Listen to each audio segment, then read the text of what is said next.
whatever you all want to do after this.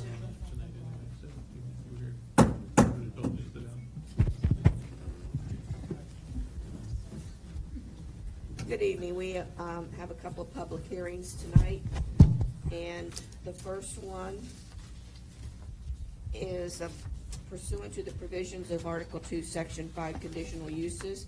A request has been filed under the provisions of Section 110-334, parentheses 7, into parentheses, uses permitted by conditional use in the R2 medium residential zoning district, underlying zoning district, for approval to establish a battery energy storage system, BESS, and related improvements, systems, and appurtenances as part of public utilities and services. The site of the request is described as tax map 116, parcel 1864A, lot C1 of parcel 20 of the Mayor and City Council 3 subdivision plat, further described as located on the west side of Coastal Highway and the Worcester County Library at 10,003 Coastal Highway, known locally as 112 100th Street, currently owned by the Mayor and City Council, with a PG or a public governmental overlay zone. In the town of Ocean City, Maryland, the applicant, Ryan Showalter Esquire, on behalf of DELMARVA Power and Light Company, file number 22-121-00001.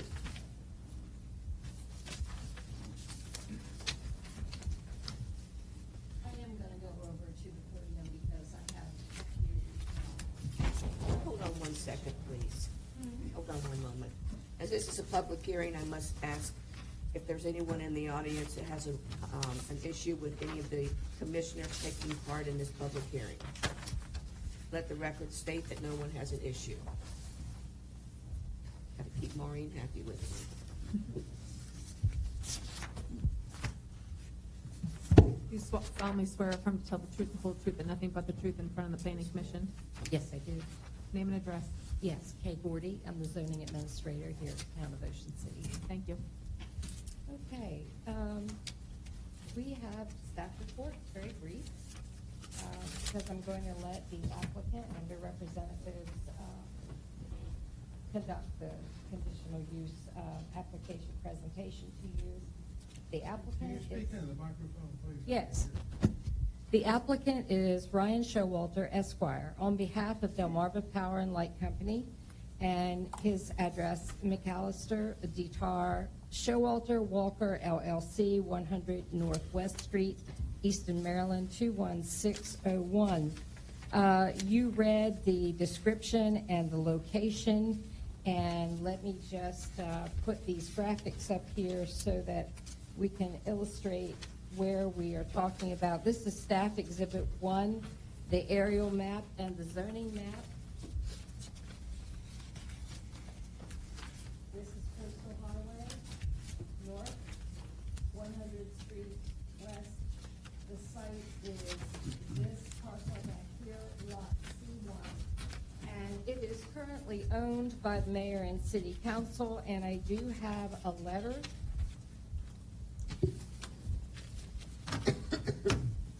under here that is addressed to me, dated January 17th, and it is regarding Planning Commission file 22-121-00001, DELMARVA Power and Light. Dear Ms. Gordy, the Mayor and City Council of Ocean City are aware of the application filed by DELMARVA Power and Light for a conditional use for a battery energy storage system and related improvement systems and appurtenances as part of their public utility services on town-owned property located at 112 100th Street, and more specifically, tax map 0116, parcel 1864A, lot C1. The Mayor and City Council have no objection to the application proceeding. Sincerely, Doug Miller, City Manager, as of yesterday. Mr. Ian took over today. So that was dated on January 17th, giving us the ability to go forward with that on town-owned property. First of all, let me also clear up, I always forget this. This hearing was advertised in the Ocean City Digest on January 13th, January 20th, January 27th of 2022. The site was posted. It was put on the website, on the meeting portal. Also, there were adjacent property letters sent within 300 feet of subject property. And I just want to stress that the way the letter is written, it does say, I made this one special for this. Find it here.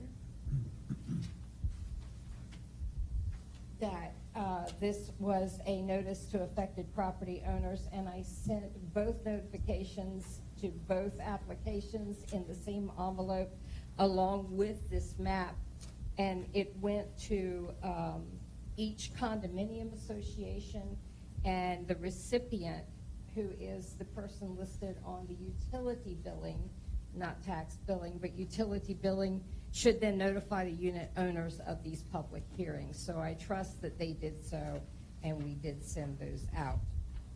We also have the zoning map here that shows that the underlying zoning is R2 with the public government overlay on this parcel. And the proposed use is supported by the adopted 2017 comprehensive plan. And the applicant's Exhibit 1, page 7 through 9, gives specific sections of that. You have that in your packets, and Mr. Showalter, I'm sure, will enumerate those for the record. You have your relevant code references, and you can see that the underlying zoning, Section 110-334, uses permitted by conditional use. Subsection 7, public utilities are public service uses not otherwise regulated by the Public Service Commission, including buildings, treatment plants, pumping, or regulator stations, substations, and principal transmission lines, but not including distribution and collection systems. And the staff recommendation is that we do support the application to allow the battery energy storage system, subject to conditions stipulated by the Planning and Zoning Commission. Now, I have received one letter that I need to read into the record, and this is from a property owner across the street at Marigot Beach. Her name is Judy Ann Siachi. I'm so sorry if I said that wrong, and she lives in Yorktown Heights, New York, but owns property at Marigot Beach, and she owns Unit 810. And she says that she is actually the president of Marigot 810 Corporation, the owner of Unit 810 at the Marigot condominium building. The condominium complex is directly across the site, which is the subject of the above request. I strongly oppose the establishment of a battery energy storage system and related improvements. The proposed BESS is located on a narrow peninsula, which is bordered by a bay and ocean front. As such, the proposed use would be located on an extremely sensitive natural environment. The economic vitality of the surrounding area depends on its scenic beauty, in part sunsets, which would be compromised by the BESS. The existence of bayfront-facing balconies along Coastal Highway is proof positive of this reality. Further, the values of property directly across the site will be diminished. No one wants to rent a property at a beach resort to stare at a battery storage facility.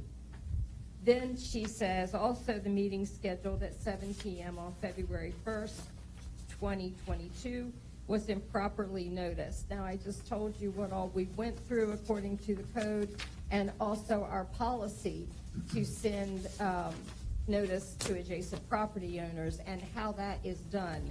She said first the undated notice, which apparently she only received the back page, the notice to property owners, and not the actual letters themselves. And that's not what I sent. That's what the condominium must have forwarded on to their property owners. She said it was sent by the condominium association, not to the individual property owners. I note that tax bills are sent to me directly and that I do not pay my taxes to the condominium association. So I did want to make that plain for the record, that we send it to the person listed on utility billing, not tax billing, and that's how our letters go out. More importantly, I am being denied reasonable access to personally attend the meeting. I am unable to be vaccinated. The infection rate for COVID-19 is in excess of 25%. There is no Zoom or other virtual participation. Many of the affected property owners are elderly. The result, we are being deprived of due process. The meeting should be rescheduled and Zoom or other virtual access provided. My written objection should not be merely taken into advisement because I am wrongly excluded from the meeting. I respectfully request that my objections be made part of the record. I also respectfully request that the meeting be rescheduled so that virtual participation can be provided as is done in all public forums during this pandemic. I await your response. Very truly yours. Now, the problem with that is we are following the same format that the mayor and city council has set forth for us. All of our boards and commissions have to follow that same process currently. They are not allowing hybrid meetings. It's only in person or virtual. And of course, to have held this virtually, we would have had to have advertised it as such 3 weeks ago and then elected not to have it in person, which is contrary to what the mayor and city council are currently doing. So I submit that for the record. I'll give this to Maureen. And then I also talked to another gentleman who owns Marigot Beach Unit 106 today. His name is Andrew P. Interdonato, and he could not be present, did not have access to email, so he asked me if I would take down his comments, which I did. He said that he's an original owner since 1984 and that their unit is intended to be there for multiple generations. They have children and grandchildren who are using it as well. He is concerned with health concerns and aesthetics. He feels that there is better locations without creating hazards with the batteries, and he wanted me to say for the record that he is very strongly opposed to this application. So these will be part of both hearings as far as the evidence is concerned. And that is all I have received. I will say that my zoning analyst, Carter Finney, has been out since last week. If anything was sent to him and not to Bill or myself, we don't have access to it. So I don't have that to give to you. So do you have any questions of me before the applicants come forward? I have Mr. two. Palmer does. I have two. Did the lady provide any supporting documentation as to how her unit was going to be reduced in value? No. All she gave me was what I read into the record. And I don't know the floor plan of Marigot. Are there any bayfront balconies on that floor plan? Does anybody know? I There are believe some. those units go all the way through, do they not? Well, they- The end units have bay-facing balconies. Okay. So the south, they have a bayfront and an ocean. Right. Okay. Not bay-facing, correct. Right. Yeah, west-facing. This is a public hearing, sir. We can't take any kind of testimony other than, I'm sorry. Well, I guess he I'm can just trying to help out. come and make testimony you. at the proper time, right? oh, yes. Yes. Well, Dr. Berger knows the answer to that question. Well, we already know. We got a real estate person up here that knows the answer, Okay. so we're good. Okay. So that is all I have, and I will enter these into the record, and do you have any Anybody have any further other questions? questions? No, now we can get I'd like to see let's see if there's pictures or anything that we can get from the applicant in their presentation. There are some here in the, how about if I leave these up here for you? Okay. I'm just They don't seem informational I to will be me. happy to help. Because that's already there. No, that's the other one, that's 100 and whatever. so Right, so that's, I mean, Okay. that's, I don't know if that's what they're proposing for there, but it's ugly. all right, the applicant's presentation, please, thank you. Right up there next to you. Yes, just make sure that you turn the mic so that everybody can hear very well, please. Thank you. Thank you. Good evening. Good evening. Your Appreciate name it. and address for the record, please. For the record, my name is Ryan Showalter. My address is 100 Northwest Street, Easton, Maryland, and I'm appearing tonight on behalf of Delmarva Power and Light Company. Thank you. Thank you. Give me just a moment to get organized.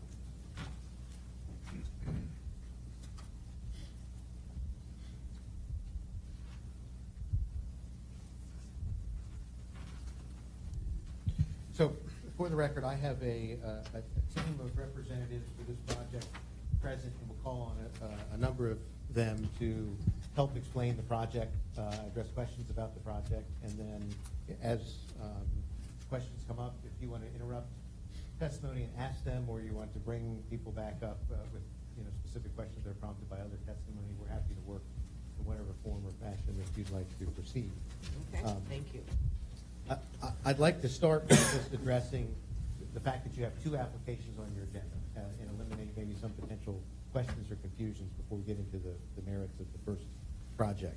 So you have two separate applications that each propose the same project. Delmarva Power and Light needs to construct a battery energy storage system on this site in Ocean City as part of a pilot project that we will explain. As you know from looking at your agenda, Delmarva Power and Light owns one parcel, and there's an identically sized parcel adjacent to it that's currently owned by the mayor and council, the municipal parcel. We're only going to construct one project. We have a tight time frame under orders from the Public Service Commission as part of this project to construct that project.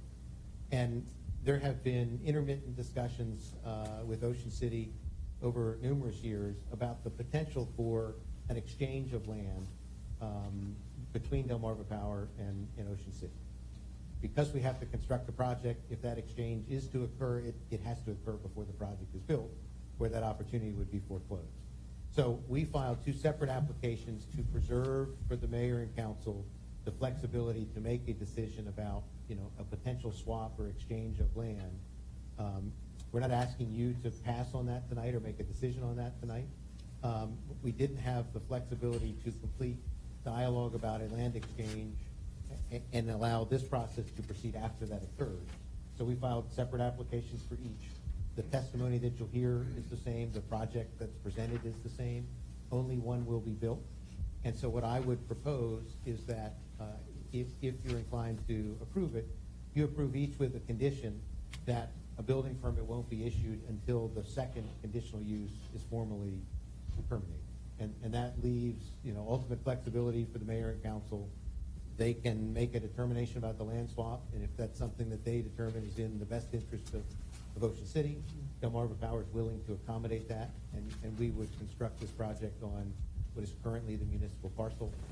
If the determination is made that the land swap is not in the best interest of Ocean City, then we would proceed with the second application, which is the parcel that's currently owned by Delmarva Power and Light. The only other thing I would propose, but we'll certainly follow your direction or preference, because all of this testimony is the same for both projects, what I'd like to present is the complete context and scope of the project for the first application, and then request that you accept that as your record for the second and make whatever findings you would like on the basis of that record. If you'd like us to do the presentation twice, we understand. We're happy to do that as well. Maureen, do you have any issue with that? We can make it clear on the record the second Okay. go around. I think we can too. Okay, thank you. So we will listen to it, all these wonderful details one time. So with that, I'd like to start by calling Heather Roberts up to join me to provide you with some context and an explanation of what the battery energy storage system project entails. Thank you. Can you raise your right hand to be sworn? Do you solemnly swear affirm to tell the truth, the whole truth, and nothing but the truth in front of the planning commission? Yes. Name and address, please. Heather Roberts, 401 Eagle Run Road, Newark, Delaware. Thank you.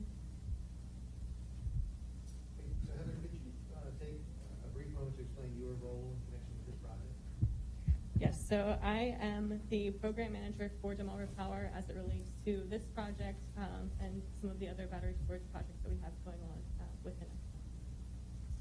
And can you give us some background for battery storage? Yes, so back in 2019, Governor Hogan signed the Energy Storage Pilot Project Act, and in the same year, the Maryland Public Service Commission established the Energy Storage Pilot Program. As part of this program, all utilities in Maryland were required to develop battery storage projects as proposals. For Delmarva Power, we developed 2 projects, one being Ocean City, Maryland, that we have here, and the other being our Elk Neck Virtual Power Plant in the Peninsula. And where? It's in Cecil County, Maryland, on the Elk Neck Peninsula. So the PSC did approve our 2 proposed projects back in November of 2020, and that was for an operational date of February 28th of 2022. However, we filed an extension with the Public Service Commission to request an extension for this in-service date to be completed by December of 2023, based off of the required planning and permitting that we needed for the project itself. An overview of this project in particular, it's a 1 megawatt, 3 megawatt hour battery storage project that will be utility owned and utility operated. It will be primarily used for peak shaving, and that could be, Pull the We need you microphone to- up to you. is that better? Yes. Okay. So again, it'll be used primarily for peak shaving in the winter and summer months. For those who aren't aware, peak shaving is what we will be doing where the battery will be charging through the non-peak hours of the day, typically overnight. And then in the high peak loads of the summertime, it will be discharged to help support the grid and improve the reliability. It will also be used to expand our automatic sectionalizing and restoration scheme to restore service faster during these times of outages. This site in particular was selected because it had the most impactful reliability benefits. There are 2 distribution feeders that run along the existing site that allow us flexibility to tie into the grid where it's at. And as mentioned earlier, this site has neighboring municipalities that help it blend into the community, especially if we are discussing the land swap where it would be behind the library itself and then next to the water tower there as well. The more traditional solution, like a feeder extension, a new transformer, they require more land, and as we know, we're constrained on the barrier island itself, and we are building where the need is. This will also extend the life of the supporting electrical equipment on the grid, as it is reducing that peak during the high summer months and the high winter months, so it's expanding the life cycle of the surrounding equipment as well. So Delmarva Power is exploring new technologies, and this is new to our territory itself, but I will mention that it's not new to Exelon as a whole. We have the benefit of relying on our sister utilities for utilizing their standards and better understanding battery storage as we bring it into our other territories. And on top of that, we have the benefit of Exelon utilities as well as utilities across the U.S. have been doing it for the past 10, 15 years or so. We'll also be going over the safety and design of the battery as well. And so just to be clear, Heather, you're ordered by the Public Service Commission to conduct this pilot project, right? Required by law to do this. That is correct. And peak, if you give just an extra minute or 2 explanation of what the peak loads are and what peak shaving really means, how that works. Sure.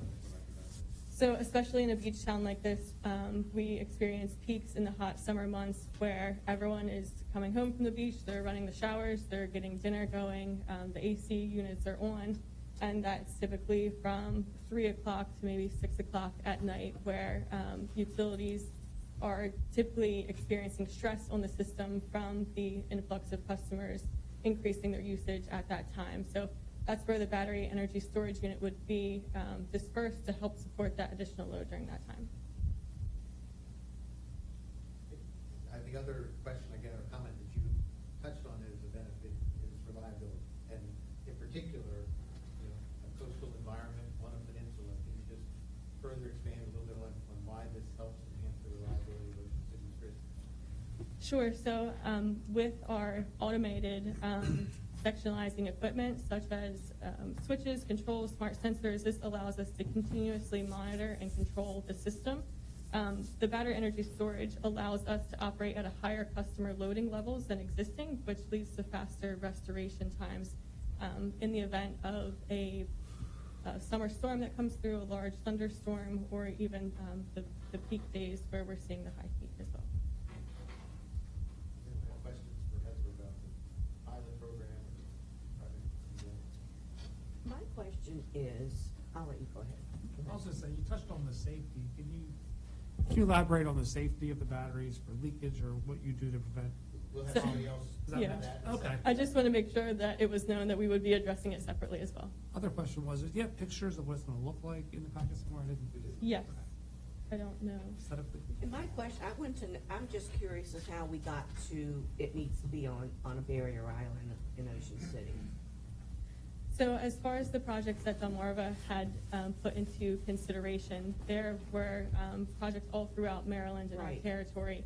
But we went for the projects that had the most need, and Ocean City, with the load growth that's projected in the next few years, we saw that this was the best opportunity from a reliability standpoint to support that additional load growth. Okay? Yes, sir. Ryan, I'm not sure who asked this question, or maybe somebody else is gonna say it, but what is the tipping point or the determinating point of which parcel you use? I mean, I'm seeing that the mayor city council parcel, at least the view would be obstructed as a result of the library as opposed to the parcel that you already own. What makes the decision on where it goes? Frankly, the decision is entirely up to the purview of the mayor and council. So they will make that decision. They will make that decision. We believe, there are benefits we believe in having it adjacent to the water tower and screened by the library. Another benefit to Ocean City is it then gives them contiguous ownership because they own the parcel east of DELMARVA's property. So there's a contiguous rectangle. If the determination is constitute a land swap, we're happy to go with the podium. So Right, so there's no, we're agnostic. power, okay. There's no, Okay. there's a marginal cost difference to us in terms of how we plan, but It's nothing. it's not a. Okay, understood. And the source of the energy that's being stored is from the grid. Correct. Okay, if there are no other questions, thank you, Heather. Next, I'd like to ask Howard Gartland to join me.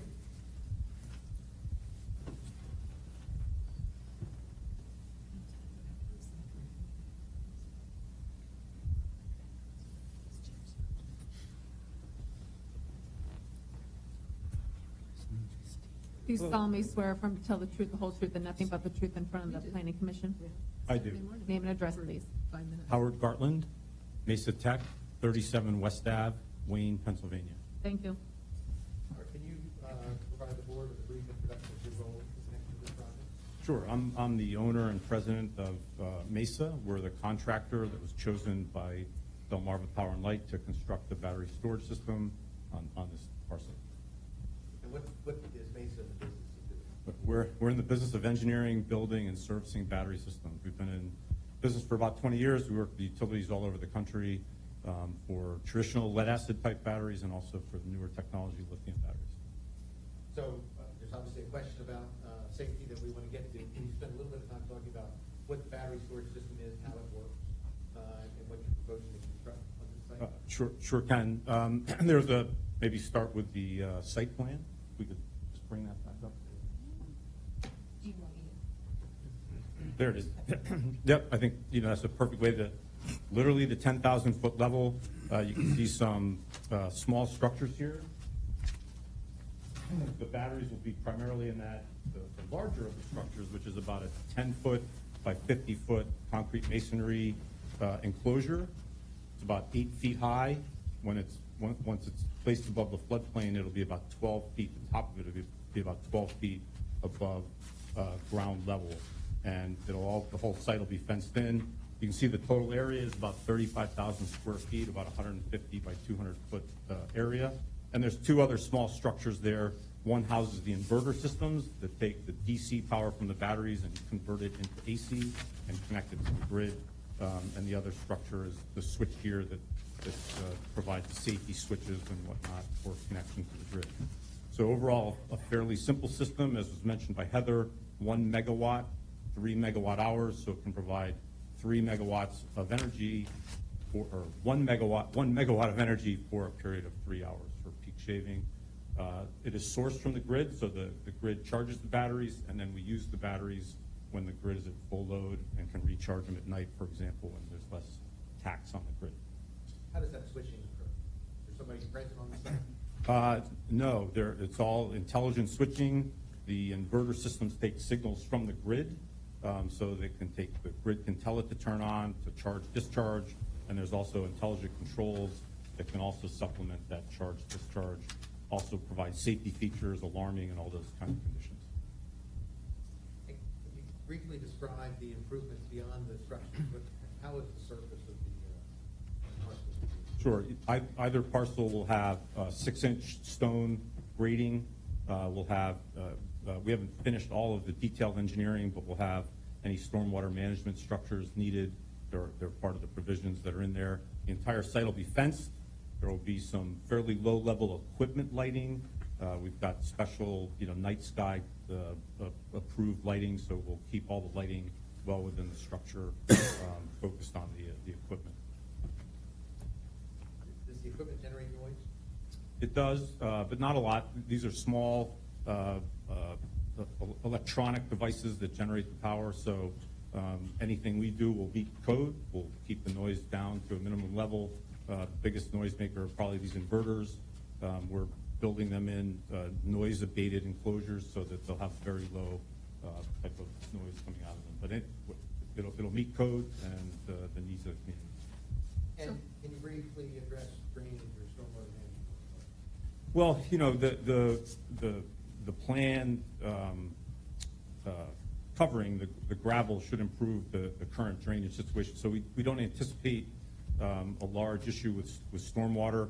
The basic construction should actually improve the conditions. But again, we've got some planned structures for stormwater to manage any issues that we have on the property.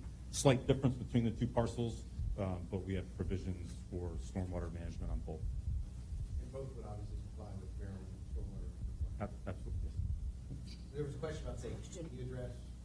Well, decibels, how many, you said within code, what decibel level are we talking about? The loudest piece of equipment we have, it looks like it's about 70 dB at 25 feet from the equipment itself. As you can see on the site, the equipment itself is about 50 feet from the nearest fence line. So we'll have the very low level of noise from the project itself. That's an issue for discussion, but, and is this continuous? Is this when it's charging or when it's discharging? It's when it's charging and discharging, so it will not be continuous. For this particular application, the current estimates are maybe 10 or 20 discharges during those peak months in the summer. So how many hours a day are we talking about that it'll be running at 70 decibels? About 3. And those will be at night or during the day? It'll be during that peak time, later in the day. From 3 to 6? So, yeah, 3 to 6, that time frame.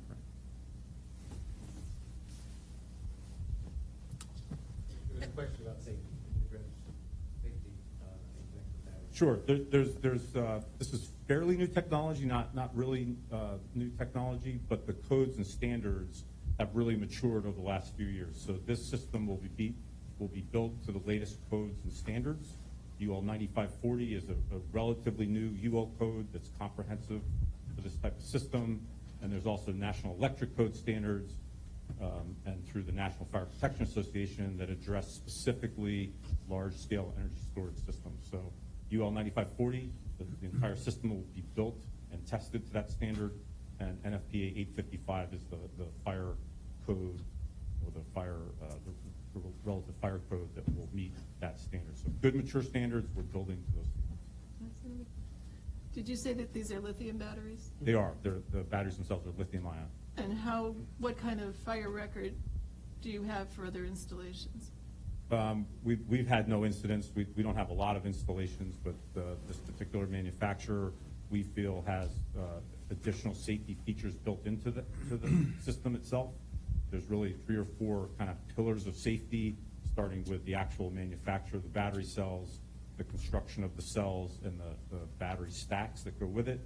And then there's these controls called Battery Management System, BMS, and that controls and reports conditions in the battery.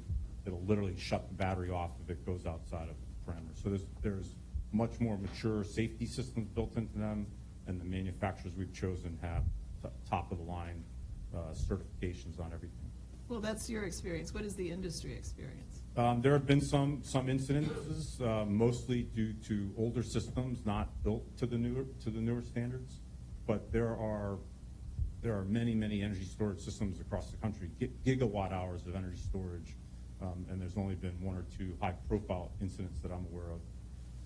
And again, that system, when you dug through all the causations from it, it had to do with being built not to the current standards. It was an older system built in 2013 or 2014. Is the salt air going to have any adverse effect on this versus the battery systems that have been in other areas? Not per se. The enclosure itself is. No. Okay. go ahead. Yeah, the enclosure itself is a controlled environment, so we'll control humidity and corrosion. What is the typical lifespan of these batteries? The batteries themselves will last for roughly 3,600 cycles or 10 years for rough approximation. The infrastructure, balance of plant equipment that we build around it is good for 40 or 50 years, and the batteries can be replaced like any other battery when they start to wear out over time, and that's kind of the expectation. Okay. Howard, yes, sir. And Ryan, I'm having a little difficulty with the drawing. You have like these elliptical rings within the fence, and then you have these smaller rings. What are they? I can't look. It's pretty blurry. What do they mean? What are they showing? What are they trying to tell us? I see the equipment in the boxes. I see the fence. I see the landscaping. But what are these little dotted lines? So Mr. Gillis, if you look at the right side, the circular ring, the legend, that's just, it's access, so there are turning radiuses. This is designed so that any equipment that's necessary to install or service can be accommodated on site. So any equipment needed to service this can come inside the fence and entirely on site. So that's just turning radiuses for equipment movement within the site. The Okay. whole site will have a grounding grid Right. and stone. Okay. All right. So that's just there for representing equipment turning points. That's right. Okay. All right. All right. I still had you still the leakage, you said it's encased in concrete as far as if there's any leakage down the road or anything, did you say that? Sorry. I may not have, but they are sealed batteries. They don't have liquid that's going to spill out of them or anything like that. They look like a computer in a battery rack itself. The entire structure, though, they'll be inside a structure that's a concrete masonry prefab structure that has fire-rated walls, ventilation systems, HVAC, all those kind of controls as part of the structure that encloses the battery. Can I picture of what it look like aesthetically, like what it's going to look like when it's built? Yeah. It's just the fence. Yeah, because you're saying that. Yeah, It's going to look like a fence with landscape. One at a time, guys. One at a time, guys. okay, so it looks like the fence is like 8 feet and the building you said is 12 feet? Right, because it has to be above floodplain. The pad is about 2 feet above ground level, and then the structure sits on top of that pad. So the top of the structure is approximately 12 feet above current ground level. If you're in a high-rise looking down on it, you have a view of that, what it would look like. Does it look like a water tower? Does it look like, what does this? It's inside an the- oblong. It looks like a shipping container. It's a little bit larger than that, but it's a rectangular structure, 10 foot by about 50 feet. What color? Now, you've seen buildings and construction, and you see what it's going to look like, especially if you're in a high-rise near there, what you're going to see inside that fence. I know ground level you see fence, but from a high-rise looking down, what color is it? What's it look like? There's no renderings about that? Yeah. So- Yeah. Instead of a peak roof, it's a flat roof. right? Flat roof intended to have, kind of a nondescript color. It can be painted almost any color you'd like. But So it's a painted rectangle, basically, and it can be painted any color. It can be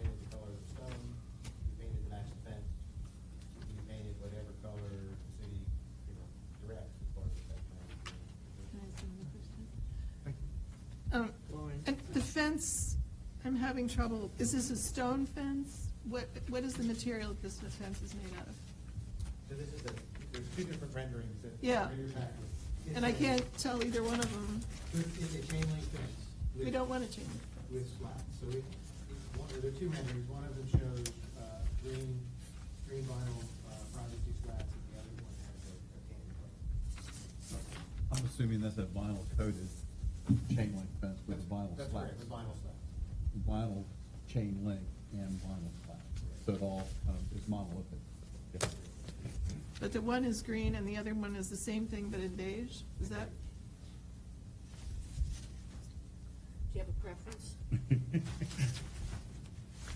Neither one, but that's another question.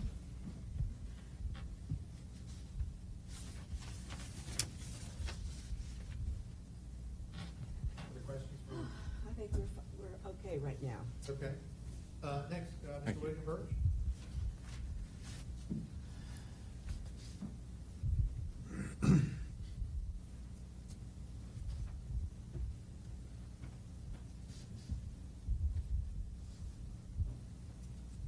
Good evening. You do solemnly swear or affirm to tell the truth, the whole truth, and nothing but the truth in front of the planning commission? I do. Name and address. William Burch, DELMARVA Power, 401 Eagle Run Road, Newark, Delaware. Thank you. Explain your role in connection with this project. I am the SME for fire protection and battery energy storage safety that is an employee of DP&L. And I work to make sure that our contractors are following the safety standards. Do you have anything to add to the discussion you've heard today? Yeah, in addition to what Howard was talking about, in the state of Maryland, Chapter 52 of the Fire Code, NFPA 1 stipulates some requirements that are specific to battery energy storage and this type of battery energy storage. We're complying with all of those things, which includes a hazard mitigation analysis, and that will be presented with the permitting package. So to ensure all of the safety measures are addressed.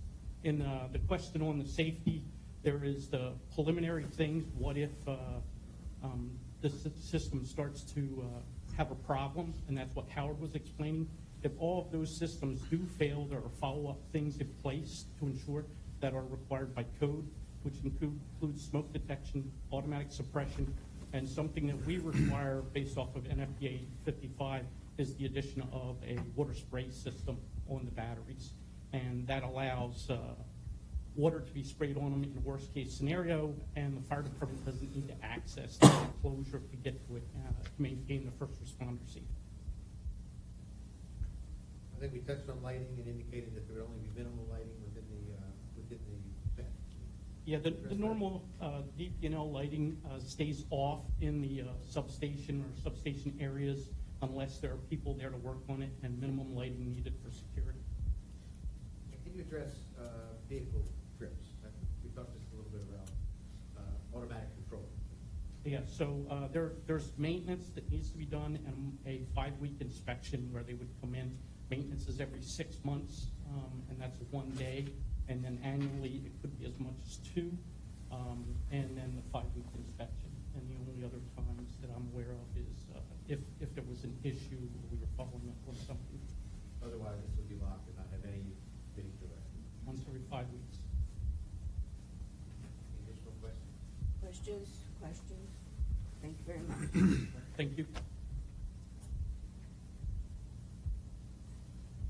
So our narrative includes text that addresses the project's consistency with the comprehensive plan. I'm happy to go through that if there are questions about it, but don't think I need to take the time to read it or recite it. But your plan calls for you to maintain public infrastructure. It recognizes the appropriateness of considering climate change and providing for resiliency. We think that this project does that.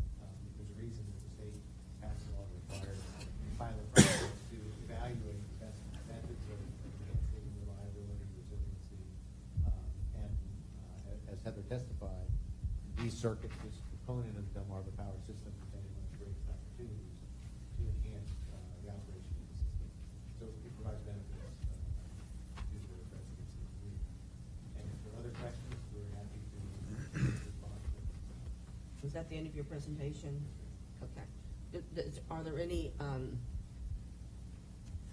questions from the audience or anyone that has a response in favor of the application?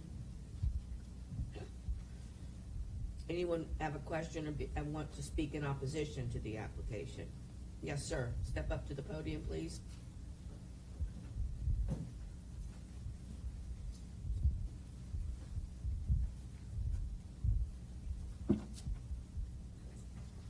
My name is Dr. Leonard Berger. Do you solemnly swear affirm to tell the truth, the whole truth, and nothing but the truth in front of the planning commission? I do. Dr. Berger, can you state your address, please? I'm sorry. State your name and address. State your address, please. My name is Dr. Leonard P. Berger, MD, 10100 Coastal Highway, just across the street from that property. And I also own the parking lot adjacent to their proposed facility.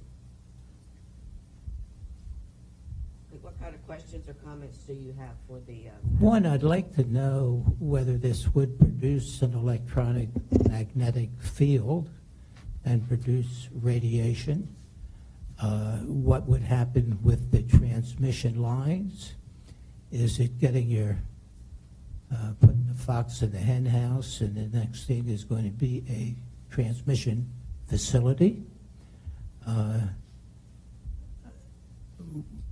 What is the structure of the building, and what protection do they have? Is it a block building? Is it concrete? Is it reinforced in any way to stop the transmission of any electrical outlets?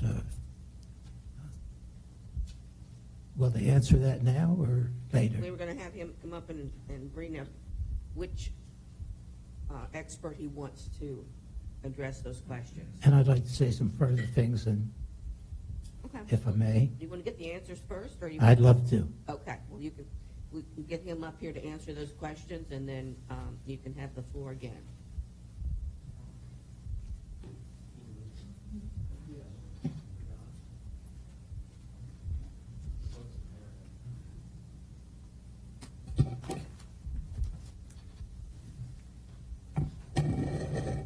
Chairwoman, if we're going to swear maybe new witnesses in, which I'm thinking Mr. Showalter might have to do, maybe we'll gather all the questions that there may be and then have Mr. Showalter be able to respond to them. We can do that. Yeah. Does anyone else have a question for the applicant? Yes, ma'am, if you'd step up here and ask your question, please. Just because they might have more than one question that they need to be answering.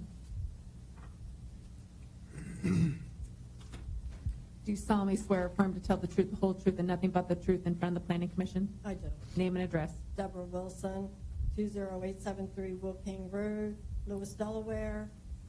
And I am the manager for our place at the beach, which sits directly behind the proposed lot. What are your questions? A lot of the questions that my owners, which I did distribute all the information that was sent to me, and we got it out to all the owners, so I took on the blunt. A lot of questions have been answered, and I do appreciate all that. I think some of the biggest things, I understand we have real estate here, is going to be the impact. We have one of our buildings that the F building is going to look directly at this. We have the large white vinyl fencing, but again, this is going to be a pretty big project. So it would be the impact for the real estate. Our owners over the last 2 years has seen a beautiful increase in the value of their property.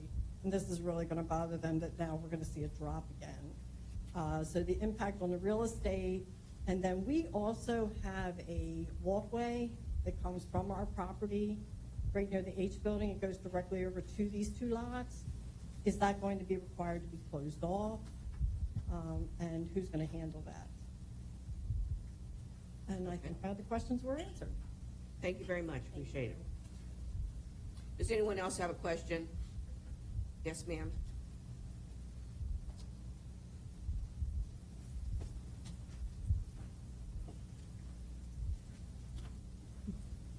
Do you solemnly swear or affirm to tell the truth, the whole truth, and nothing but the truth in front of the planning commission?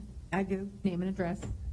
My name is Carolyn Johnston, My address is Marigot Beach at 100th Street. And what are your questions?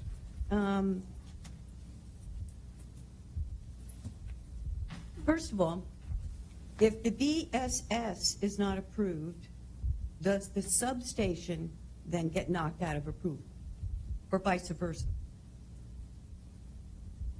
That's on the next planning issue.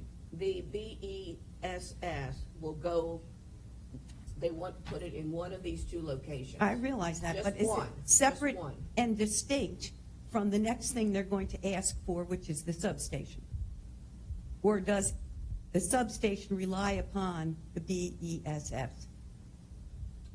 Okay, we'll let them answer that one. Is that- The other thing is, which has already been mentioned, and that's the safety question of that. And thinking in terms of leaks from lithium batteries, that was partially answered. Okay. But even low level has shown to cause leukemia in kids.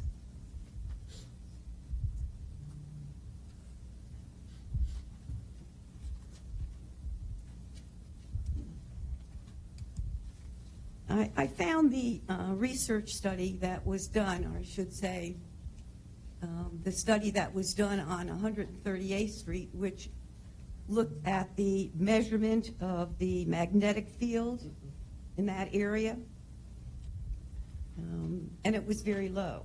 Right. Of course, it was done in January of 2019. And to me, the measurements, unless they're done in peak times, that's an important piece, extremely important piece.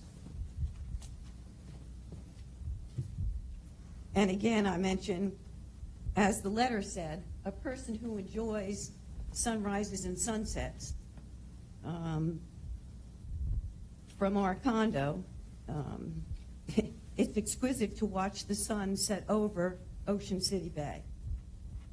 I mean, even if you go to Fagers and see it, it's gorgeous. However, now we're going to be watching it over DP&L. I'm not sure that the two are equatable.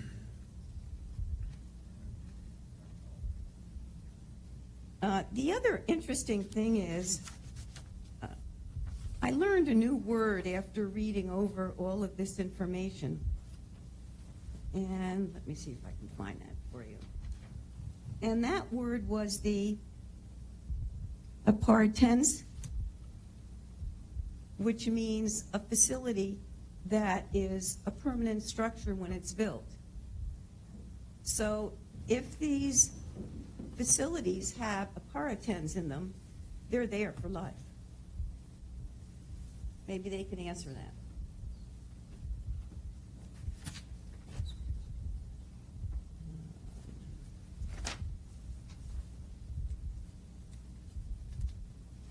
And of course, we all know the effects of magnetic fields.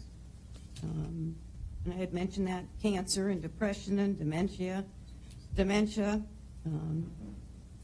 and several other things. But the main problem I have is the concern of health. When our grandkids come down and our kids come down, I want them to come to a healthy environment. I don't want them coming and breathing in the potential of something that's going to kill them. Thank you. Thank you. Does anyone else have anything different? Yes, sir. Chairwoman, I think I could maybe help address the question about the substation. So currently on the property owned by DELMARVA Power, there's a permanent conditional use for a substation. And so that application was advertised as an amendment to that conditional use. If a battery storage system is built there, the substation conditional use goes away. So they're amending that conditional use that currently exists there. Okay. That's interesting. Can you explain that Hopefully better? I'm stating that right, Bill and Kay. So the understanding is that currently DELMARVA Power has a permanent conditional use to build a substation on their property they own there. That's lot 2. Yes, The north lot. the north lot, yes. If they get this conditional use to build, or they get the land swap with the mayor and council to build BESS, my understanding then is that the permanent conditional use to build a substation is going to go away. And I'm talking to Kay, if they would like to continue, if they would want to have both of those, they would have to come before you. That would be another amendment, but I don't believe we would take away their permanent ability to do the substation if they had room to put it all there. Is that correct, Mr. Neville? Is that your understanding with a permanent conditional use? Because we don't do those now. Right, those don't That was exist in our something code that was any done longer, many years ago. even before my time. We'll swear Bill in and he can Okay, chime Bill. in. Do you solemnly swear or affirm to tell the truth, the whole truth, and nothing but the truth in front of the planning commission? I do. Name and Burch address. Neville, I'm the planning director for the town. The condition, the approval of a conditional use for the battery storage facility, as we understand it with the applicant, they're willing to make it, one of the conditions be that they've already stated that there would only be one facility. It's either going to be on one of the sites or the other.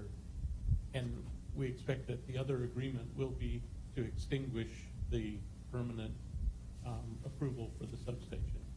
So that's one of the conditions we would expect. Now, that's something that they would need to agree to as one of the conditions. And we would expect that they wouldn't, just as a business practice, wouldn't extinguish that substation until they knew they had another agreement in place for this battery storage. But we've not received an application that suggests trying to keep both of them alive at the same time. To answer your question. But they could, if they built this on the, if they swapped the land with the city and they could put one on one parcel and one on the other parcel. They could put the substation on one and the BESS on the other. Basically, that's not the proposal that's out there, because we are talking about the mayor and city council approving a land swap. I know it's So not the as soon as- proposal out there, but isn't it possible?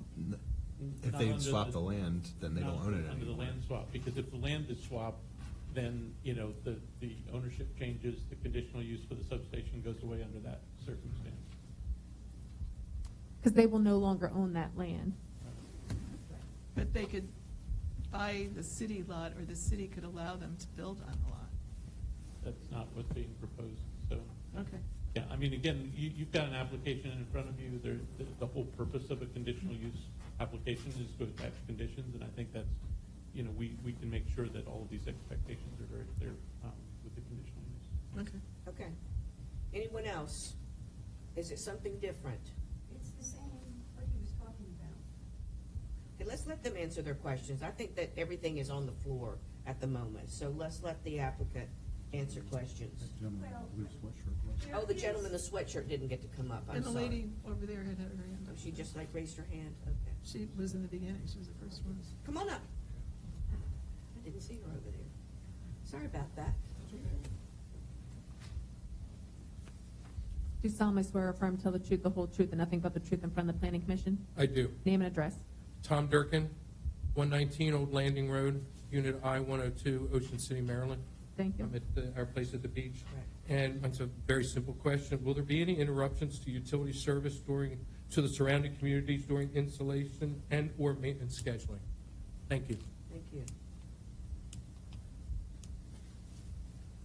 I've been saying that's probably no, but Right. we'll let them say. And yes, somebody over here? Anybody else have a question? I don't have a question, I would just like to state that in opposition. Okay, you can come to that one.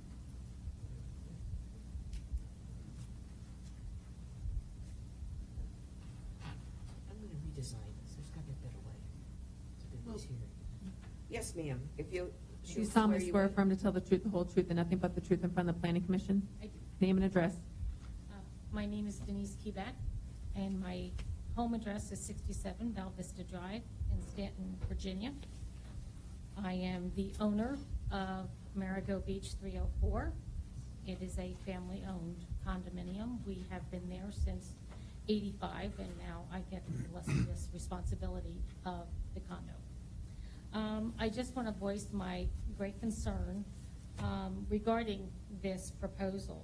I'm concerned about the aesthetics. Okay, we live on the third floor.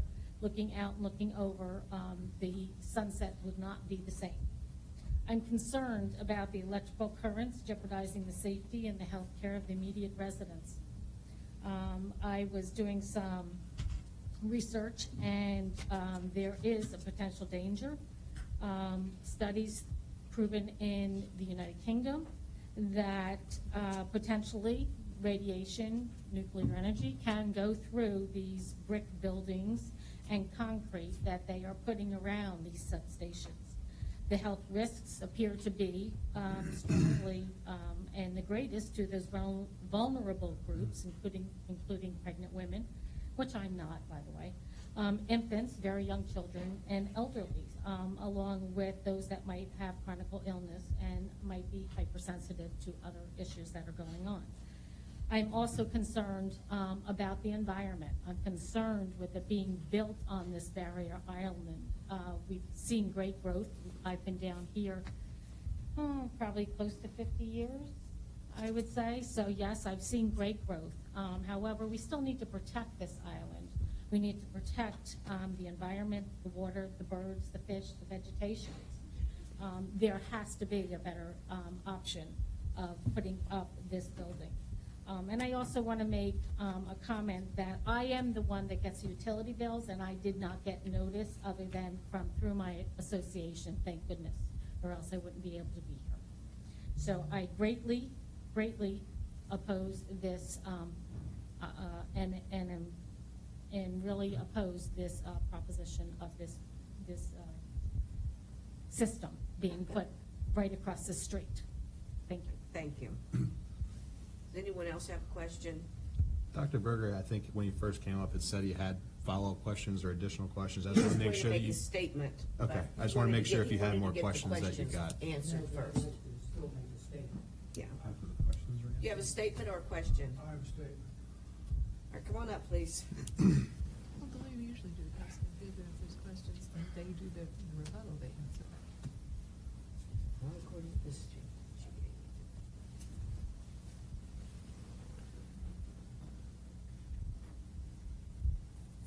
You solemnly swear or affirm to tell the truth, the whole truth, and nothing but the truth in front of the planning commission? I do. Name and address, please. Bill Johnston, Marigot Beach, Ocean City, Maryland. I agree with what everybody has said prior to my coming up. I am concerned also for our church. I'm former member of the vestry and senior warden of the Church of the Holy Spirit, and you could spit on this facility from the Church of the Holy Spirit. That's how close we are. And all the things that I've read about lithium batteries and the danger that they can cause, especially if they ignite or get on fire, the things that can happen shouldn't happen anywhere near a church or our children. Our children go to the library and spend a lot of time at the library. And I think that this facility has no place in Ocean City on the Barrier Island. Thank you. Thank you, sir. All right, Mr. Showalter. You're up. Thank you very much. I'll run through a couple of these, and then I'll call up a few witnesses to help. All right. The first thing I'd like to address is the conditional use, the existing conditional use of the two applications. So the present situation is that this application relates to a parcel, a municipally owned parcel, that has no conditional use approval for any utility use whatsoever. Correct. The parcel that is subject to the next application and just north of this site is presently owned by DELMARVA Power and Light. There is a permanent conditional use that authorizes the construction of a substation on that parcel.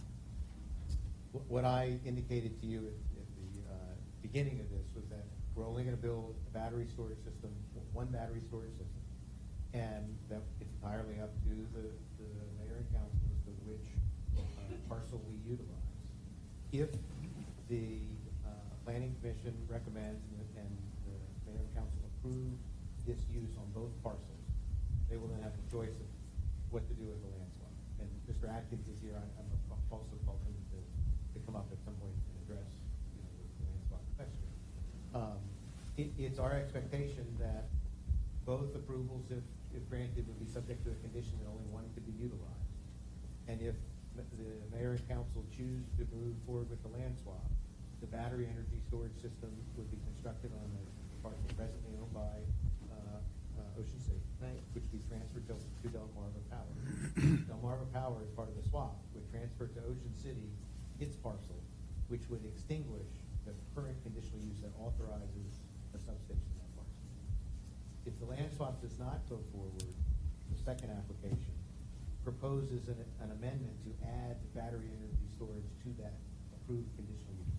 So it's not in lieu of the substation approval, but it's add the storage component to that parcel. It would obviously occupy some of the space that a substation could otherwise be constructed in, so it would reduce the size of the substation. But a substation could still be constructed under the conditional use. We're not replacing that approval, we're amending it to add this component, which would reduce the size of the building that could house a future substation, but a substation could still be constructed on DELMARVA Power's property. But again, this hearing is just on the Ocean City parcel, it doesn't have a conditional use. Okay. Does that make sense? I followed it, I yes. finally got it. Okay. Took a while, but I finally got it. The EMFs were the biggie. I just want to make sure address whether there's anything else for me before I call others. Do you know anything about this walkway as far as? I do not. Okay. So, DELMARVA owns a parcel, Ocean City owns a parcel. We certainly can look at that. I bet Alan, well, Mr. Atkins will probably Okay, be able that's to fine. address that. Okay. I would like to address briefly the comments about 138th Street. As you know, there is a substation at 138th Street. DELMARVA Power has done extensive sound and EMF testing at that substation. It's not only in January, testing's been done twice a year. So it's conducted at peak loads both January and July. So basically, That's what I thought. peak Yeah. cooling and peak heating loads. And every instance in which the sampling was conducted, it met or exceeded, was below the standards that were established, both from a sound and an EMF perspective. And you'll hear from Delmarva Power, what we're talking about is a small fragment of the load and the power that's flowing through that substation. So noise and that perspective, much less significant question in terms of this parcel as opposed to that one where we have. Can you speak up, please? Yeah, if you could. I'm sorry. All of the testing that was done at 138th Street was done both in January and July. So it's done twice a year. July wasn't presented on the web. Please, we can't answer questions. Okay. So Ocean City has every report that's been conducted. So there, July and January, semi-annual testing has been conducted for several years. And in We'll every try to instance, find out where we can get that to you. I'm not sure which office has it, but we can make it available. And I know the city has those We have reports. copies. So I think with that, I'll ask Don Elmore to join me.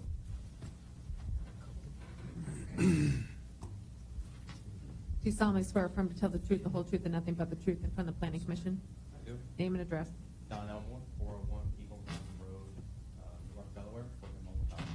Thank you. Just kind of walk through what you want to, so the first question, I guess, there was a question or comment about what would happen to the transmission lines and whether this project would result in changes to the transmission in the vicinity of this parcel. Sure. So in the peninsula, we have transmission voltage equipment and distribution voltage equipment. Transmission voltage equipment is what carries the power far distances. We do have transmission level equipment along the Route 1 highway.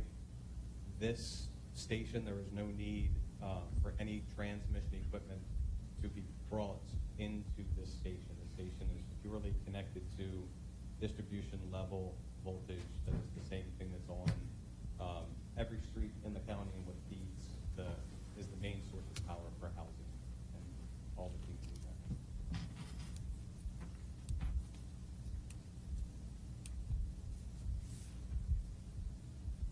What about interruptions to service during installation or maintenance of the facility?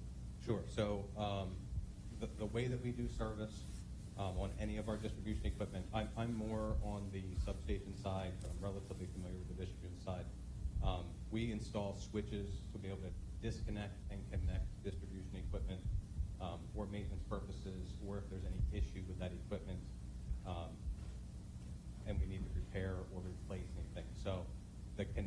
of the equipment would happen behind the switch. All that would be done, the switch would be installed live, everything would be physically connected, and then the switch would be closed to connect the new BESS system to the distribution network. No outages of any customers would happen during that time, or during maintenance.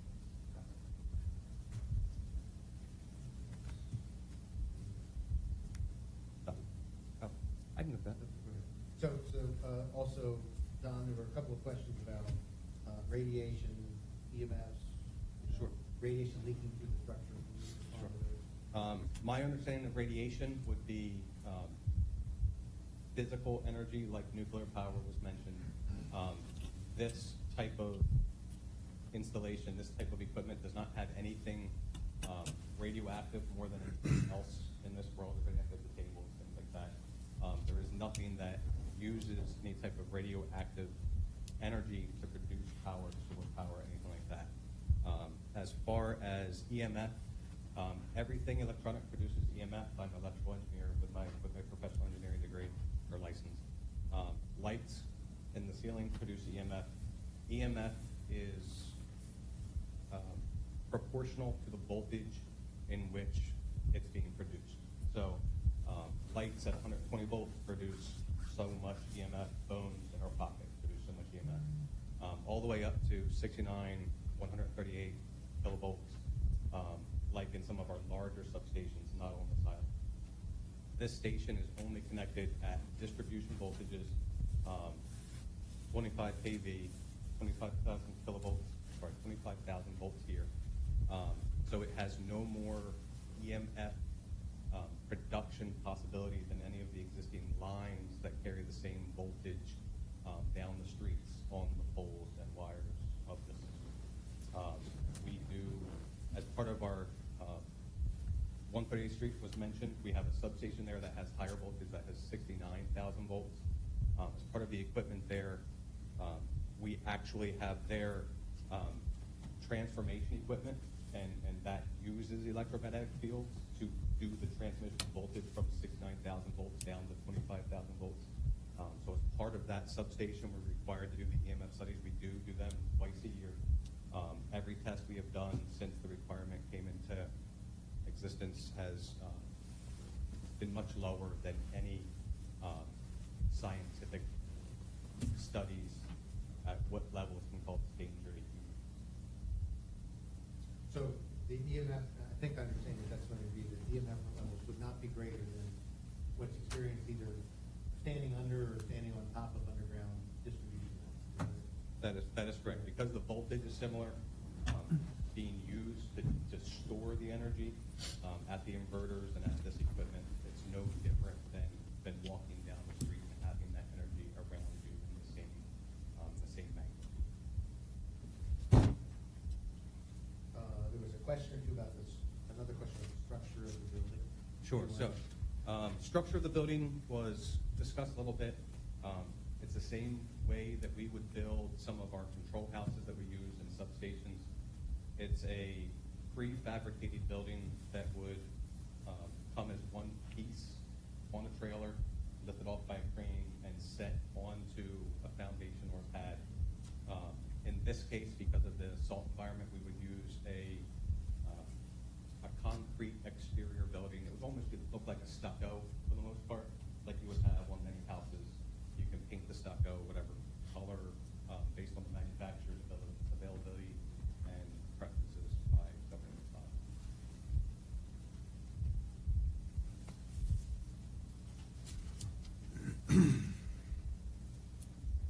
Planning Commission members have other questions? Mr. Elmore? Did Dr. Berger's questions get answered? It's the questions that I have, it's three questions. Okay.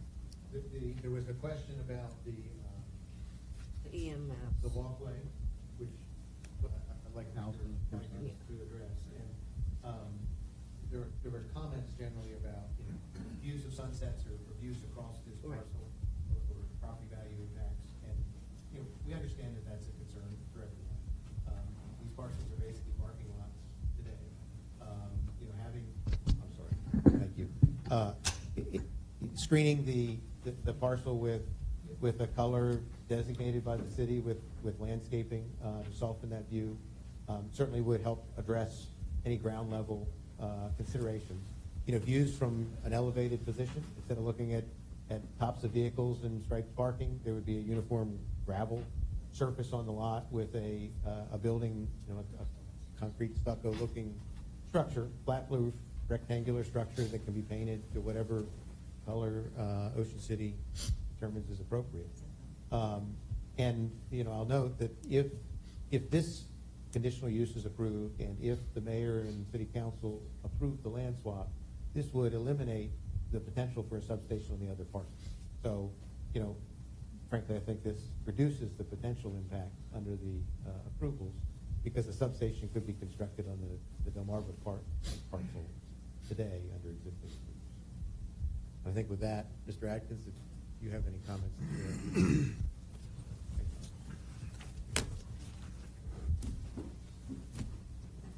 Do you solemnly swear or affirm to tell the truth, the whole truth, and nothing but the truth in front of the planning commission? I do. Name and address.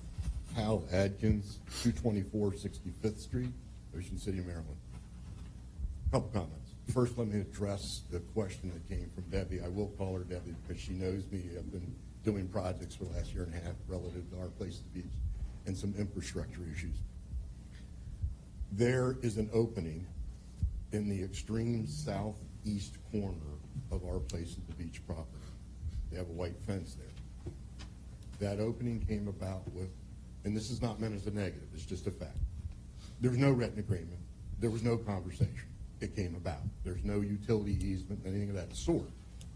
So even if we were not here this evening, one of the things that the town and the Public Works Department has been considering and designing is security purposes around our water property. We've got a 2 million gallon water storage tank back there. We've got cellular devices back there, monopoles and things of the sort. So that entranceway was eventually going to go away anyway.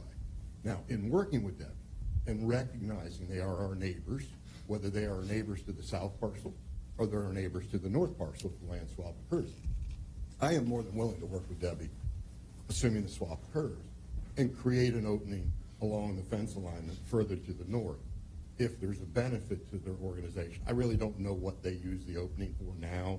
I assume it's direct access to either the library or coastal highway, shorter distance to the highway. So that's what we would do at that point. So hopefully that addresses that question. Though what I'm about to say may be reiterating some of the things that Mr. Showalter said earlier, I wanted to say this on behalf of Mayor Council. Their parcel to the north is 265 by 190. Our parcel to the south is 265 by 190, identical in size and shape and configuration. We have been working with DELMARVA Power for many years now. I know my involvement goes back as far as 2006 on the ability to swap parcels. Why, on behalf of the Mayor and Council? So that we could align our parcels that are currently parking. We have a parking lot next to Dr. Berger that fronts on Coastal Highway, but behind us to the west is the gravel lot owned by DP&L. So by doing the swap, it aligns us. Additionally, if you were to take an opportunity and pull up Google Earth, and don't design in a box. I hate it when they design in a box. Look beyond that. Look at the library. Look at the property to the north that Dr. Berger owns. Look at our place at the beach that Debbie's representing. Look at the church that the gentleman mentioned. When I look at what I've already got back there, a 2 million gallon water tank with cellular devices next to it, it's far more sensible to put a utilitarian industrial type setting, if that's what you want to call it, behind the library, back in that same area. Where their site plan is proposing battery storage is roughly 150 feet from that to the church. That's a half a city block. Typical city block's about 300 feet. So let me address that comment. Additionally, don't design in a box again. Don't fail to realize the library's there. The library's a big structure. So if you're across the street, even if it's your third floor, fourth floor, your view shed when watching the sunset is across the top of the library. So anything they build behind the library, the lower the profile, the better. So I can't speak for all the technical portions of it and RF and all the rest of it, but on behalf of the council, Why did we want to do the land swap? I just said, align the parking and tuck any further improvements back out of the sight of the general public. Question? Palmer. How tall is the water tower approximately? What other functions go on? I see a little building to the south of the water tower. And how much stuff do you have with towers and stuff that would typically be interfering with the view from Marigot Beach to the west? Well, I mean, you got a lot of stuff there. Yeah, but I don't know whether Palmer, I don't know whether Marigot Beach could actually consider our tank in that corner in their view shed, and that's the word I like to use. The tank itself is probably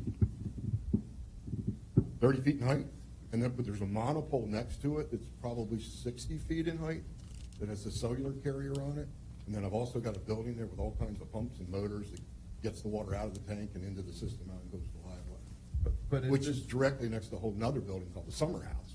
But if this battery storage is located on the proposed lot, anyone from Marigot Beach won't even be able to see it because the apex of the library would block it?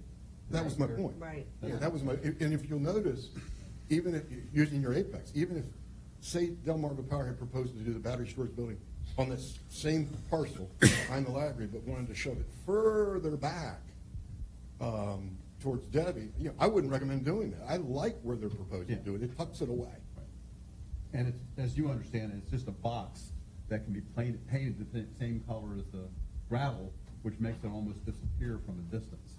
Correct. It's no different than if someone was, have you ever seen where they do a cellular tower and they make it look like a tree? Parkside High School. I mean, I didn't realize that. I mean, they have a lot. So, I mean, it's almost, the less obnoxious you make it, the more downtoned you make it, the less the common eye will even pick up on. It's invisible. Yeah. That's all. Any other questions? All right. And Thank you you. feel strongly that we need this in Ocean City? I feel strongly that we need to embrace green technology as a human race, wherever it goes. No different than I'm working on right now, the potential of converting to electric buses. But do you think it should go on a barrier island? I can't speak to that. I can't. I don't know the technology inside the box, so I really can't speak to Interesting. Okay. that. Okay. Thank you. Thank you. Dr. Berger, would you like to make your little statement, please? Maybe a long statement. Well, I'm ready to, no, okay. All deference to Hal, that did not sound like questions, that sounded like testimony, but he's a great guy and does a great job for Ocean City. Once again, I think I should make a few disclosures. I have owned the Clarion, it was a Sheridan, for 37 years. I do own the majority of the condominiums in Marigot Beach condominium. I do own a house behind the Lutheran Church at 134 Old Landing Road, and I do own that parking lot. Give you full disclosure, I do have a contract of sale on the hotel and the majority of my Marigot Beach condos, but I will continue to maintain a residence in Marigot Beach condo. What I've heard tonight concerns me that even there was a substation approved in the past. This is a residential area surrounded by 3 churches, a public library, and some of the biggest tax-producing properties in Ocean City. You might call it high-rise row, where all the condominiums are. And this is utter ludicrousy. How they ever got a substation approved is beyond me. To continue with my disclosure, in the past, I've offered to buy that property from them and have them relocated, and I've offered to buy the lot from the city with the idea that I would put a parking facility and employee housing, 2 of the greatest needs that Ocean City has. And as a planning board, you really should address those issues. We are. Why can't this be moved to another area, not in the middle of a residential area? Are we letting the fox in the hen house, that this will lead to eventually not only a substation, but bigger power lines and more power and more facilities at that location? It's a wonderful idea, and I think the battery storage idea is a wonderful idea, but it shouldn't be there. You all know that lithium batteries are made of cadmium, and nickel and lithium, all of which are cancer-producing, certified, absolutely. Where are these batteries made? I'm sure they're good quality batteries that are not made in China. There are many battery facilities being built all over the country. One of my best friends built a huge facility with a federal grant in Detroit, producing batteries. So through him, I've learned a lot about batteries. And I think this idea of having a power station, a battery station, is a good idea, but not in this place. Somehow, they should never, ever be able to build a substation there. How it got approved, I don't know. Perhaps it's abuse of big corporate business that is supported with grants and money from all of us, paying their electric bills. They keep going higher and higher, like everything else. I have to commend the power company that they have really improved the service in Ocean City, where we used to have power outages almost whenever there was a storm. I haven't had one in a long time, and thank you.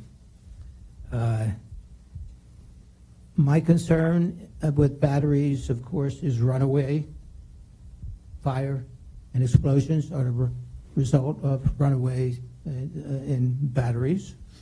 The gases that they can produce, the flammability and the toxicity, the fact they produce carbon monoxide, carbon dioxide, hydrogen, methane, ethane, and hydrocarbons.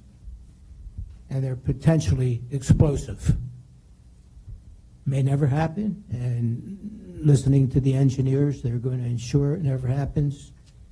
But I think that's why they have insurance companies, because things do happen. Stranded energy, and battery doesn't discharge, and stored energy equals fire. They've answered the questions about electronic magnetic fields. You all know that that causes cancer and many, many other disorders. I might read you a list of them, such as cancer, frequent illnesses, adrenal fatigue, hormone imbalance, brain fog, insomnia, anxiety, and depression. All of this is part of the public record. There is low frequency electromagnetic fields, no matter what you tell you. There's stray currents, there's dirty electric, there's decreases with distance.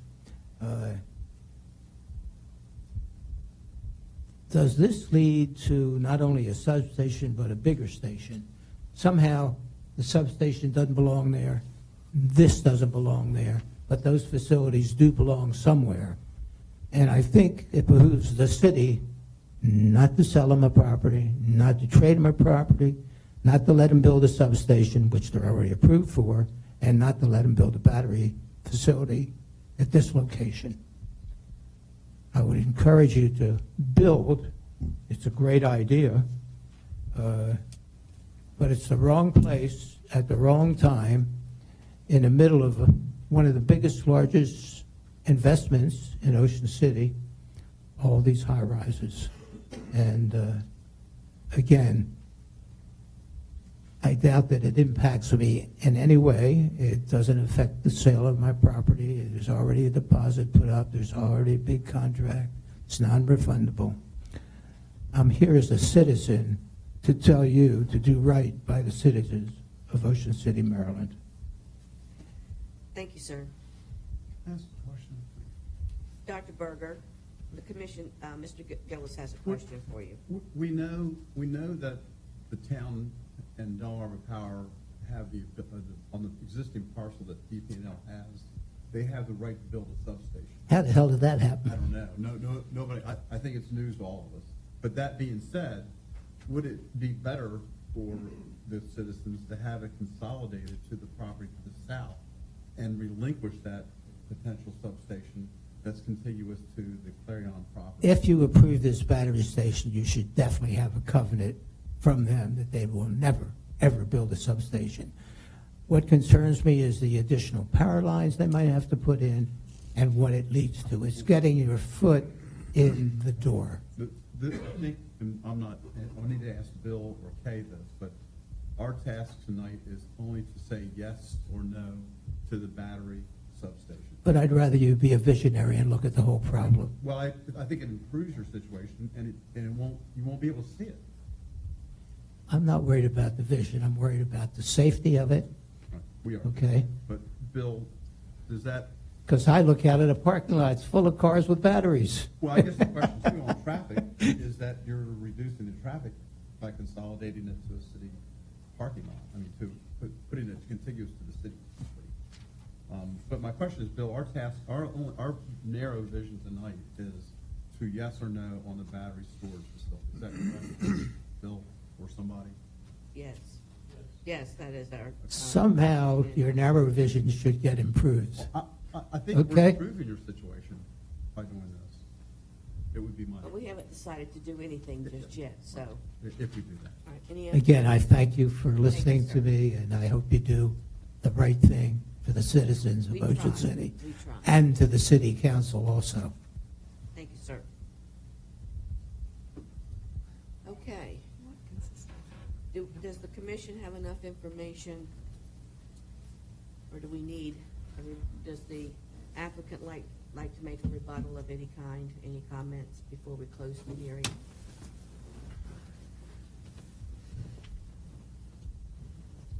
Just one brief comment. There were questions presented both in Dr. Berger's comments and earlier about why. Why here, why this location, or why on this peninsula?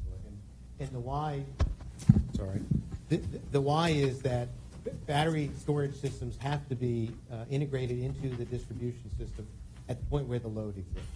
So the reason this provides a benefit, the reason it's proposed in this location, the reason why Ocean City was selected is you have significant peak loads that differ. You know, if you think of a residential area on the Western Shore, it may have more consistent loads throughout the year. Ocean City has a lot more people in the summer with air conditionings running. Your peak loads are very high. So injecting the power at the location where that load exists is important. You can't transmit that power long distances at lower voltages. So What about lower Delaware, with all the building that's going on in Sussex County? John, do you want to? I really am just very curious because we've been built out for years, and they're building structures right and left out to the west of us. And I don't understand how all of a sudden we, on a barrier island, need the battery storage versus it going somewhere where all the other development is. For the record, can you state your name again for the transcription? Thanks. Don Elmore, representing Delmarva Power.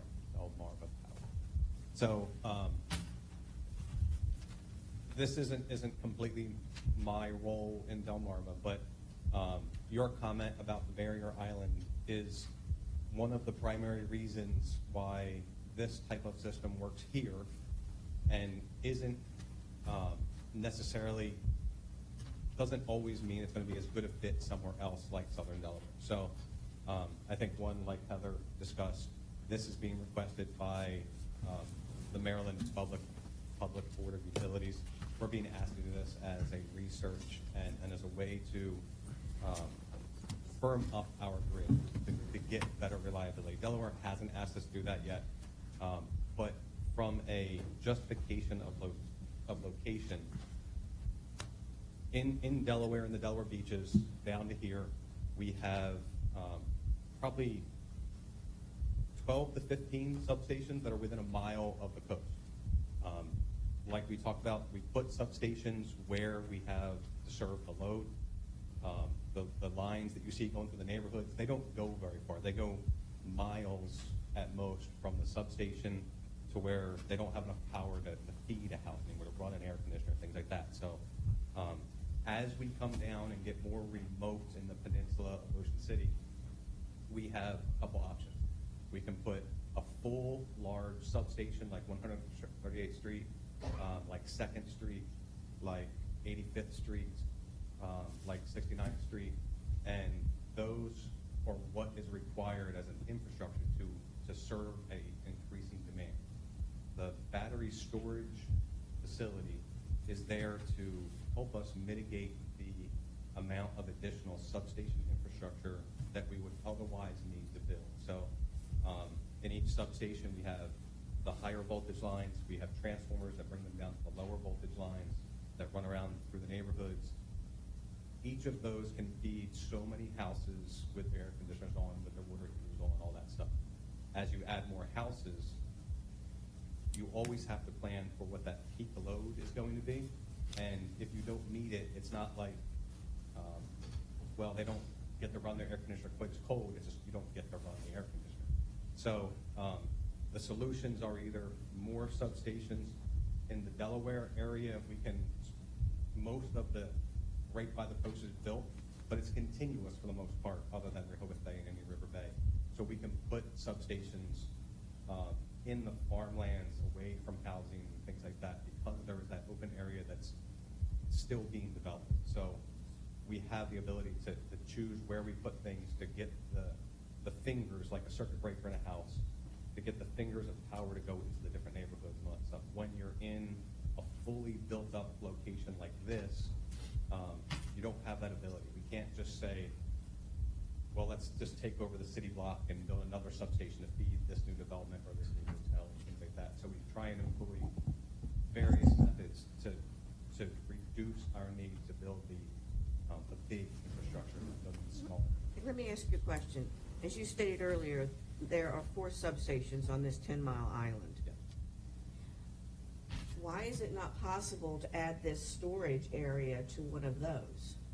Or separate out where you've already got the substation there? Sure. We've got the appearance, because we've worked on those over the years, of building up fences and different things to make them not be quite as aggressive in a neighborhood. But we are 99.9% built. I guess I'm not an engineer, obviously, but I just can't wrap my head around the fact that why we need more Sure. Well, than 4. Yeah, obviously you have to be an engineer to understand space constraints and things like that. So if you look at those 4 substations, they are very congested. We can't fit a truck in any of them. So when we have to do maintenance at the substation at 138th Street, we can pull a small vehicle in, and all the other trucks have to go on the roadway around the outside. If we have to do maintenance, we have to park a huge crane on the road and lift from over top, instead of like a normal substation in the farmland where you can drive a crane right up next to it. Well, certainly. I mean, there's going to be different things. It's different in downtown Detroit, I'm sure, than it is in the plains of Kansas. Yes, of course. So every substation that we currently have in this peninsula is space locked. Okay. So, like 2nd Street, we are trying to expand the substation, and we're physically going to go up because we can't go out. And we're employing different means and methods to minimize our space input, but that comes at a cost to ratepayers. And we're controlled to try and minimize that and do the benefit analysis or things like that. Okay, Palmer. Is it fair, try to answer this in layman's terms and short, if you will, not the engineer's answer, but is it safe to say that by locating this battery storage facility at this location, that it may either prevent or delay the construction of a substation at this location? It would, prevent or delay? It would delay the need to increase the size of any substation in the area, this particular site isn't large enough to build a full-scale substation at all, especially once we take up half of it for this battery system. So by Delay. installing the battery system, it actually might, because of the space limitation, and doing the swap, it would probably, I'm not asking you to swear, it would probably prevent you from creating a substation that you already have approval on. Is that a fair statement? It is. That is one of the main benefits for us as a utility to battery storage systems, is it allows us to slow down the building of the larger infrastructure that we normally do. Thank you. Anyone else? Can I ask a question? Dr. Berger, certainly. But you have to come up here.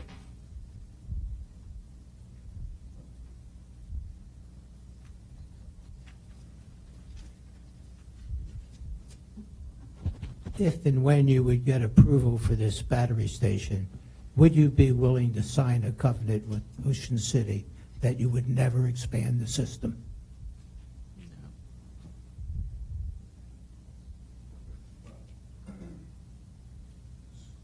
So when you say system, No more. Just the battery station. at that location, Yes. I guess I can't say never. We do not have the need or perceive the need to build anything at the site. That's why we've been making it for so long. We do have entire teams of people that look at where load is required to kind of get it. It is, we have no intent of. So the answer is no, you wouldn't sign a covenant. Well, I shouldn't say that. We can be told to do whatever is required to allow us to use our system. If that's a conditional use, then that is what it is. But all I can say, because it's not my job to make that decision, is that there is no current need for any additional application on that. Okay. Is there really a current need for you to put a battery facility on this location? Are you asking from a legal? Can you get to the microphone? Well, I'm coming up with the idea that the reason you all are doing this is because the state of Maryland has asked you to, that you haven't perceived the need for it. I would ask people that are responsible for the planning of the system to answer that question, just because it's not my forte. So I could ask one of the other, Heather, might be best to answer that question. Okay. And let me, while she's coming out, let me just respond to Dr. Berger's question. Again, Ryan Showalter for the record. Utility infrastructure has developed a lot from when electricity came out, years ago. Ocean City's built out a lot. Loads have changed tremendously. People are going to electrical cars, right? If everyone has a Tesla, it has to be plugged in and charged. We may not need gas stations in Ocean City, but there may be different load profiles in 10 or 20 or 50 years. So, a perpetual covenant against any change in the context of a utility is something that we're just not, there's lots of people who look at forecasting. It's not something we're able to do. We're not being evasive. There are no plans today to add more. But I think it's essential to Ocean City to have reliable power. That's what DELMARVA desires to do. DELMARVA spent a lot of money with infrastructure upgrades over the years and has enhanced the reliability of Ocean City and intends to continue to do so. Imposing a covenant here that prevents any further use of this parcel may just necessitate, acquisition and infrastructure in another block at some point in the future, 10 years, 50, 100 years down the road. So we're not being evasive, but I think the answer is it wouldn't be prudent to do that. That's correct. Thank you. It's unreasonable to ask. It is. So the only thing I would add there, as far as Maryland Public Service Commission goes, our Can you transmission. speak up just a little bit, please? Our transmission, distribution, capacity planning groups are continuously monitoring the system and our load growth in the areas. And the projects that were initiated through the Public Service Commission had forced us to look at what we had next on our agenda and where the biggest load growth was. So if it wasn't for this battery storage project, we would be looking for alternative solutions within this area in the coming years. So to your point, we may not be necessarily doing this only offset, but with the pilot program in place, it has taken us a second look at the Has planning taken what? process. We have taken a second look at our planning process that we have for larger scale projects in the coming years. Okay, thank you. Anyone else have a question or need anything? No questions. All right, if we have enough. Okay, one more. Not a question, it's just a statement to answer one of Dr. questions. Carolyn Johnston, President of the Marigold Beach Condominium Association. In 1990, DP&L obtained a conditional use approval to establish an electrical substation with principal transmission lines on a parcel located immediately north of the property. This is the property we're talking about. However, DP&L determined not to construct the substation at a 100th Street location after further study. We would hope that the Planning and Zoning Commission would come to the same conclusion today. Thank you. This has nothing to do with the substation. All right, if the commission has enough information to close the hearing, I'll entertain a motion. I move the hearing be closed. Have a motion to close the hearing. Second. I have a second by Joe. All in favor? Aye. Hearing closed. Okay. What do we want to do, guys? I'm going to start by making a comment. I understand the concern for real estate values. I work in real estate every day. Captiva Bay is located on 85th Street, and it does struggle because there is a substation next to it. With that being said, I think if we have the opportunity to extinguish a permanent conditional use of a substation, I think that we should take advantage of it, because I think a battery energy system is a huge upgrade to the surrounding properties when compared with the substation. So if we can work that into our conditions, I would be comfortable moving forward with this, but that means it would have to be on the south property, and it would have to extinguish the conditional use for any substation in that area. I heard that they weren't willing to do that or able to do that. I think what they said was they weren't willing to commit to not using that further, but I think, correct me if I'm wrong, Maureen, if the town participates in the land swap, their permanent conditional use is extinguished. Yes, and Mr. Showalter also And- said that that was going to be withdrawn, and that's our understanding as staff as well. They will no longer be the property owner, the town would be the property owner. Correct. So they would have the ability to put the battery energy saving system On the on the property. one lot, Right. but they would no longer be able to put a substation on that lot. Is that correct? They won't Yeah. own it any longer. Why wouldn't they sign a covenant not to do it? Hearing's closed. Hearing's closed, Closed. Dr. Berger. Well, I agree with Joe. I mean, and it's clearly visibly better to put it on that piece of property, because then it's more out of sight. I do have a problem with the fencing, though, and Palmer may be more of an expert on this, but I've seen a lot of these fences with the vinyl stuff, and the vinyl starts to deteriorate, and it's flapping in the wind, and they're very unattractive. So I don't, Worcester Street's one, you can go down and look at how ugly it looks. yeah, so I think for the sake of the neighborhood, because it still will be visible from three sides, that we look at requiring a different type of fencing than chain link with vinyl slats. But I think the switching the property, putting it in, everybody wants to have electricity. I mean, folks, people, you have to have power, and that area uses a lot of power, and so this is one way to get it without a substation. So, that's, Joel? And correct me if I'm wrong, I understand that they're not willing to sign a covenant, but I believe the one gentleman said that if they put a battery energy saving station, that it would make it essentially impossible or very difficult to even put a substation there. My guess is that they may want to preserve it for other uses, but I think eliminating a substation in that area is the best outcome, personally. I think it's unreasonable to ask them. Nobody has a crystal ball, and as he pointed out, if we're gonna go to electric cars, there's gonna have to be how many charging stations are going to need to service that area? A lot. And that's going to be an entire another load on that system, and more electric everything. So they have to preserve the right to be able to provide electricity to their customers. They can't say, we're not going to provide electricity to our customers. But we're saying that if we do the land swap, the permanent conditional use no longer exists. Yeah, they'd have to come back in front of us as well Right, to for get, something else. to Mr. do a Showalter's substation. comment was about if the swap didn't occur and this occurred on DeMelva Right. Power's current Right. property. Then they would reserve the right to do it, and they have to have that right. Yes, because the permanent conditional use is specific to the northern. Site, right. I like the idea of the green energy and tucking it by the water tower behind the library.